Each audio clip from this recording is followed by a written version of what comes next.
Alors, l'occupation principale des équipes du Pays de Rennes et des élus qui y siègent, en commission, en bureau, en comité syndical, c'est de travailler sur ces questions de planification à la grande échelle. C'est-à-dire que le SCOT, le schéma de cohérence territoriale, a pour vocation de regarder l'avenir du territoire, les questions d'aménagement, à un horizon au moins de 15 ans, et ensuite d'écrire tout cela dans un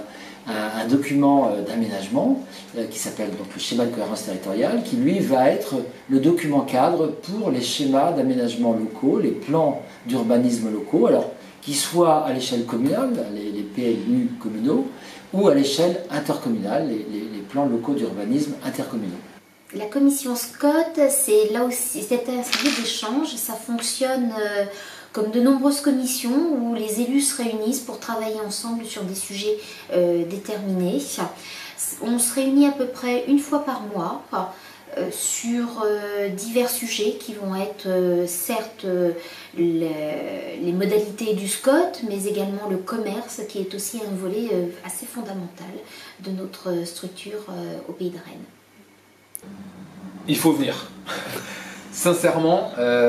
j'ai été à la commission SCOT, qui est une des commissions qui doit se réunir le plus, et si j'ai vu tout à l'heure, c'est 10 fois par an. C'est rien par rapport aux enjeux que ces commissions amènent sur nos territoires. C'est aussi une instance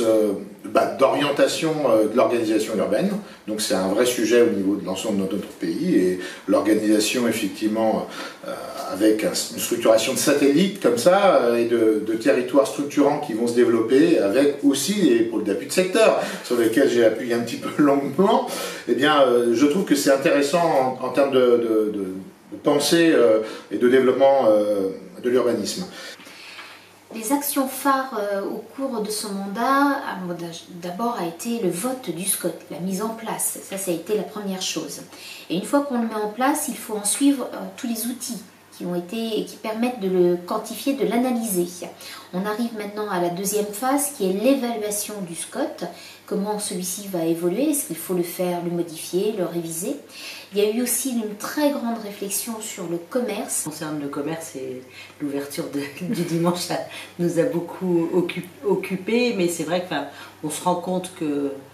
le fait de diminuer, de favoriser plutôt le commerce de proximité dans les centralités est quand même quelque chose d'extrêmement important pour la vie de nos petites communes notamment, parce que on sait bien que la grande surface elle a tendance à capter ou aussi sur les flux, et que du coup c'est pas ça qui fait vivre nos communes et qui crée un bon état une bonne ambiance, un bon vivre ensemble dans nos communes. Le commerce, et plus précisément le commerce de proximité, où le pays a été un élément fort, une entité juridique forte pour développer le commerce de proximité au cœur des communes. Pour moi, ça a été un élément phare qu'il faut prendre en considération, qu'il faut préserver, voire développer pour que le circuit court alimentaire, par exemple, soit, je dirais, développé davantage. Le Pays de Rennes exerce d'autres missions, et je pense en premier à celles qui traitent des sujets agricoles, à travers le programme local de l'agriculture, qui est une instance partenariale qui réunit les représentants du monde agricole à travers les élus de la Chambre d'agriculture d'Ille-et-Vilaine, les élus du Pays de Rennes et également la SAFER. Dans ce programme local de l'agriculture, on identifie de manière collégiale, partenariale, un programme d'action. Programme en œuvre actuellement sur les communes du Pays de Rennes, c'est le programme dit de la ferme à l'école, qui permet à la fois aux élèves d'avoir connaissance de ce qui arrive dans leur assiette en restauration collective municipale, mais également à des producteurs de découvrir la manière dont sont transformées les denrées alimentaires, comment elles arrivent jusqu'à l'assiette, et également un certain nombre d'actions autour des métiers de l'agriculture, comment on peut travailler dans des circuits courts, comment on peut finalement avoir une meilleure idée de cette relation entre le consommateur et le producteur à travers les élèves de nos écoles. De la ferme à l'école, qui permet quand même d'apporter des connaissances, de la reconnaissance que nous n'aurions pas. Et il y a aussi toutes comme on appelait ça, les petites matinées pour échanger, pour aller visiter chez les uns et chez les autres les bonnes choses ou les moins bonnes choses, mais en tout cas évoluer ensemble pour les bonnes pratiques. Alors dans les missions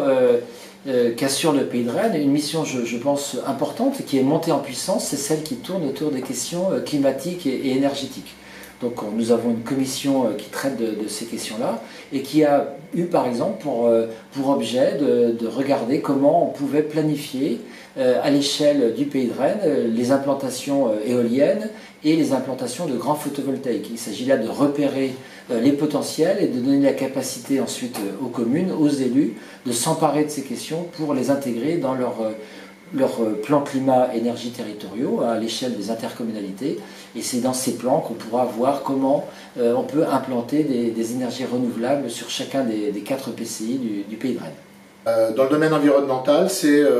le travail qui a été fait sur tout ce qui était photovoltaïque, éolien, potentiel. Le Pays de Rennes a été labellisé pays touristique. Historiquement, il accompagnait les porteurs de projets, et puis on a aussi élaboré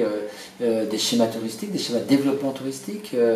des schémas de randonnée touristique. Aujourd'hui, on est plus dans une question d'une logique de destination. C'est à la fois comment on peut découvrir un territoire, comment on donne à voir sur les points d'intérêt de ce territoire en matière d'attractivité touristique, mais également être en vacances dans son territoire et être en capacité de proposer des offres touristiques, de les faire connaître lorsqu'on souhaite simplement avoir des activités touristiques près de chez soi. Le Pays de Rennes, qui est assez invisible pour les citoyens et même les élus, c'est un espace de travail extrêmement intéressant pour coopérer et essayer d'agir pour un développement équilibré du territoire, mieux se connaître et améliorer les solutions qu'on doit mettre en œuvre pour répondre aux enjeux de développement qui sont les nôtres. Comment on accueille la nouvelle population, comment on évite d'artificialiser de la terre, quelles sont les formes urbaines qu'on doit proposer, puis un enjeu majeur aujourd'hui qui reste encore devant nous, c'est celui des mobilités. On s'intéresse également aux mobilités, alors à plusieurs titres, parce qu'on sait que la relation dans l'aménagement du territoire aux différents outils que compose ce territoire passe par les mobilités, faciliter les mobilités, les organiser, décongestionner aussi parfois. Et on sait que dans les questions d'aménagement, on a des sujets qui peuvent tourner autour des pôles d'échange, autour des gares, autour évidemment des endroits où on passe d'un mode à un autre, les points d'interconnexion, les intermodalités. Et donc c'est cette organisation du territoire, comment aussi on peut intensifier la ville autour de ces pôles d'échange multimodaux qu'on travaille au Pays de Rennes. Aussi un lieu d'échange et d'orientation financière, puisqu'il y a la CUP, bien on décide effectivement de mettre de l'argent de la région, de l'Europe,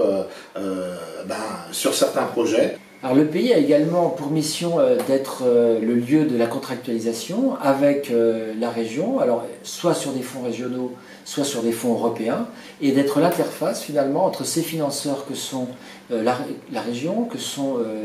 qu'est l'Europe, mais avec donc l'interface avec les intercommunalités et également les communes. Certains fonds européens s'adressent directement aux communes et c'est là qu'on instruit les dossiers, c'est là qu'on est l'interface, qu'on renseigne aussi